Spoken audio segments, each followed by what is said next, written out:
I run an NGO called SICAID, which is a national level NGO now. And we started it during COVID.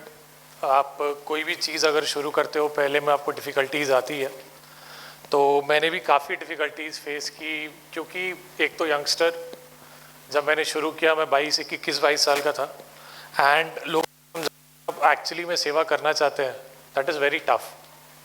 तो covid के time पे हम लोगों ने शुरू किया। We had a team of 5 person when we started, and presently we have around 500 team members who are working pan India. And during covid हम लोगों ने 15,000 से अबव लोगों को ऑक्सीजन सिलेंडर प्रोवाइड किया, only in Bhubaneswar and Cuttack. And after that हमारे projects regular basis पे चल रहे हैं। तो लोग बोलते हैं कि आपको रिटायर होने के बाद ही सेवा करना शुरू करना चाहिए, you need to be well settled, you need to be focused life, उसके बाद ये सेवा वाले लाइन में घुसो, क्योंकि ये आप रिटायरमेंट के बाद ही कर सकते हो, बिजनेस के साथ या पढ़ाई के साथ ये चीज़ नहीं पॉसिबल।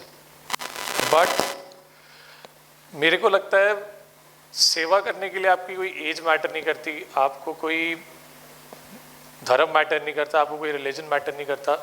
मैटर करता है तो इंटेंशन, आपके इंटेंशंस प्योर होने चाहिए। मैंने काफ़ी लोगों से, काफ़ी स्टूडेंट्स से सुना है कि हमारे कॉलेज ने हमारे लिए क्या किया, हमारे स्टेट ने हमारे लिए क्या किया, बट हम ये भूल जाते हैं कि हम लोगों ने अपने कॉलेज के लिए क्या किया, हम लोगों ने अपने एनवायरनमेंट के लिए क्या किया, हम लोगों ने अपने स्टेट के लिए क्या किया। तो जब मैंने भी शुरू किया था मेरे को काफ़ी डाउट्स आए, काफ़ी लोगों ने मेरे को क्वेश्चन किया, और काफ़ी जगह मैं ब्रेक भी हुआ, क्योंकि लोगों का गिराना दबाना कि यार ये तो फेम के लिए कर रहा है, ये तो फॉलोअर्स के लिए कर रहा है, ये तो लाइक्स के लिए कर रहा है।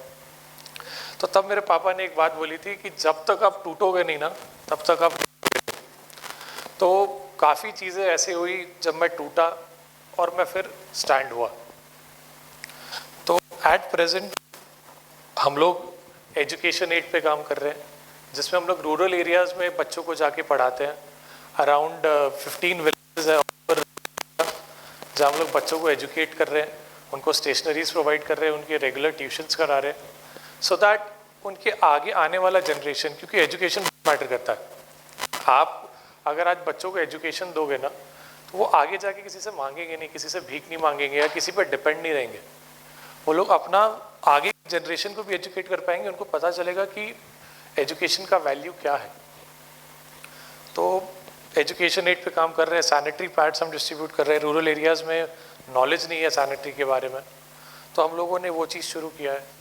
रीयूजेबल सैनिटरी पैड्स दे रहे हैं, जगह जगह हम लोगों ने रिसाइकिल करने के लिए बोर्ड्स लगाए हुए, लोगों को जनरल नॉलेज देते हैं सैनिटरी के बारे में। एंड ऑन एंड अप्रॉक्स अभी तक 50,000 सैनिटरी पैड्स हम लोग डिस्ट्रीब्यूट कर चुके हैं all over Odisha, that too reusable, जो कि एनवायरनमेंट के लिए फ्रेंडली है। हमेशा से ना आप ये सोच के चलो कि आपको सोसाइटी को देना क्या है।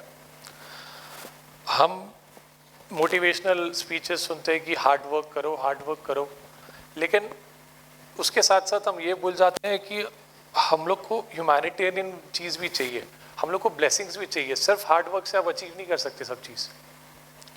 आज अगर आपके कोई हॉस्पिटल में एडमिट है, आप अगर उसके पास डॉक्टर आपको बोलेगा एक टाइम जाओ पैसे ले आओ, दूसरी बार बोलेगा पैसे ले आओ, थर्ड टाइम आके बोलेगा दुआ ले आओ।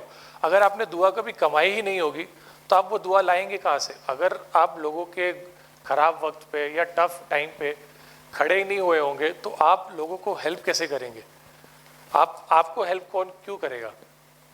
तो वही मोटिव है मेरा।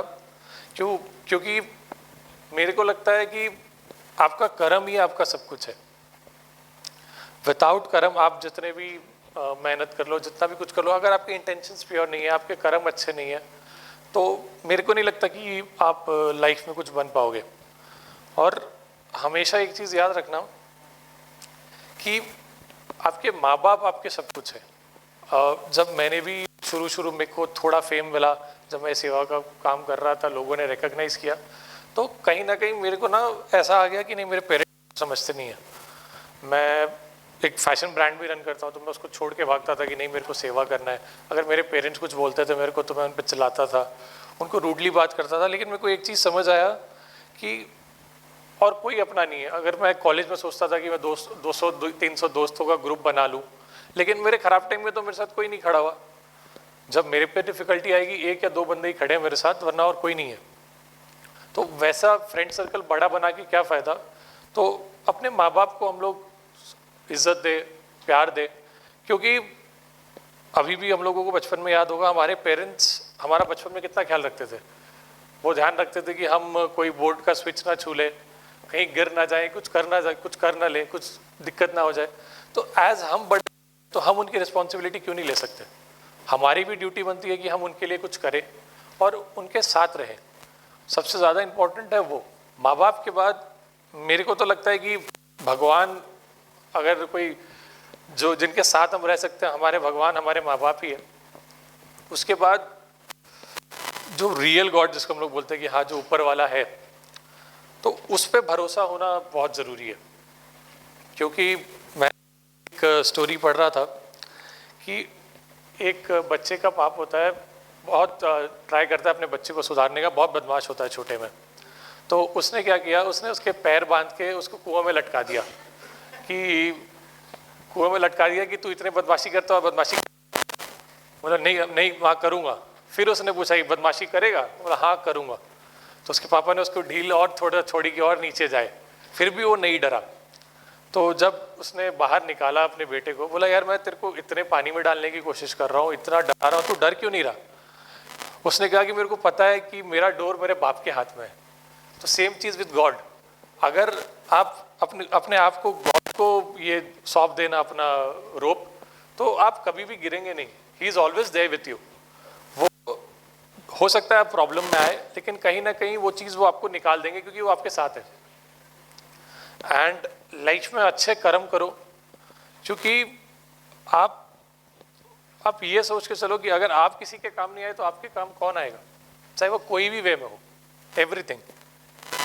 तो जितना से जितना ज़्यादा हो सकता है अच्छे कर्म करो, लोगों की हेल्प करो। And this is it. I am trying my best कि मैं अपना कितना इम्पैक्ट डाल पाऊँ सोसाइटी को। एट प्रेजेंट हमारे 500 टीम मेंबर्स है, we are increasing, we are hiring, और सब वॉलंटियर्स है, कोई पेड नहीं है। And we are working on opening Orissa's first free dialysis hospital, charitable hospital. तो आप लोगों ने जैसे पहले सपोर्ट किया अभी भी करते रहिए, hopefully will grow more. Thank you.